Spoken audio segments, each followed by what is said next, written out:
தோழமை சொந்தங்களுக்கு பணிவான வணக்கங்கள். அன்புடன் KVS.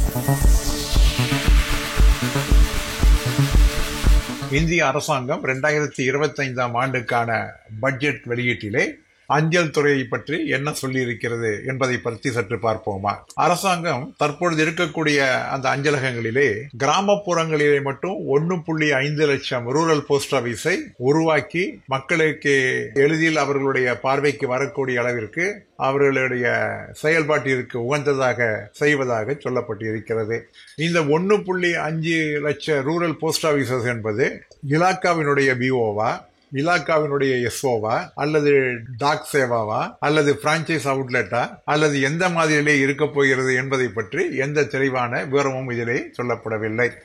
இந்தியா போஸ்டை லாஜிஸ்டிக் சர்வீஸுக்கு மிக பெரிய அளவிலே இந்தியாவிலே கொண்டு வருவதற்கான திட்டங்கள் இருப்பதாக அமைச்சரும் நிதி அமைச்சரும் சொல்லுகிறார்கள்.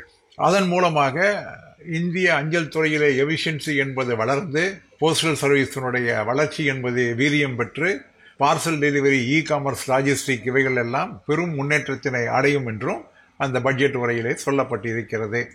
இந்த திட்டமானது ரூரலிலே இருக்கக்கூடிய கிராமப்புறங்களிலே இருக்கக்கூடிய பொருளாதாரத்தை மேம்படுத்துவதற்காக இந்தியா போஸ்ட் என்பதையே ஒரு டிரான்ஸ்பர்மேஷனாக ஒரு முக்கியமான ஒரு சீர்திருத்தங்களுடன் கொண்டு வருவதாக சொல்லப்பட்டிருக்கிறது.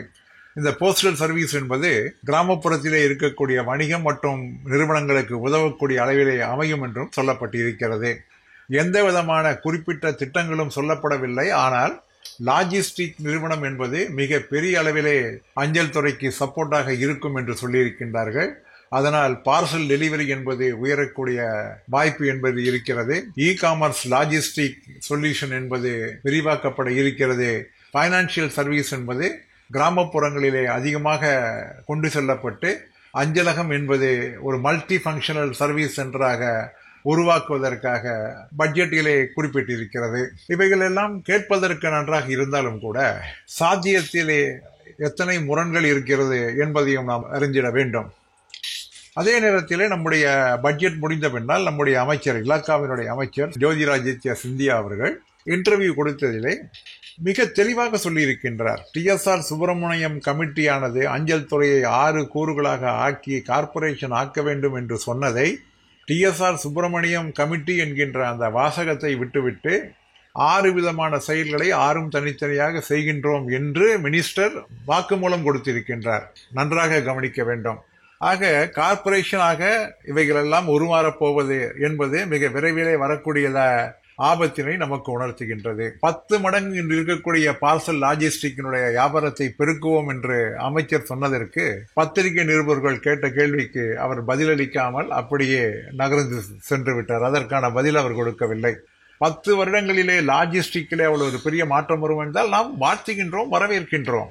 ஆனால் அஞ்சலக மூடுதல், தனியார்களை தபால் துறையினுடைய முகவர்களாக நியமித்தல் அல்லது தபால் சேவையை சீரழிக்கக்கூடிய பல திட்டங்கள் என்று வந்தால் அவைகளையெல்லாம் கூட கண்மூடி பார்த்து கொண்டு இருப்பது என்பது அஞ்சல் துறை தொழிற்சங்கங்களுக்கு நிலையாக இருக்க முடியாது.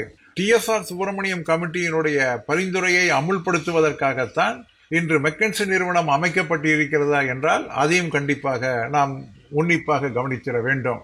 அது மட்டுமல்லாமல் இந்தியன் போஸ்டல் ஆக்ட் கடந்த ஆண்டிலே வந்த பின்னாலே பல பேர் கூட இந்தியன் போஸ்டல் ஆக்டினை உடனடியாக எடுத்துவிட வேண்டும் என்றெல்லாம் சொன்னார்கள்.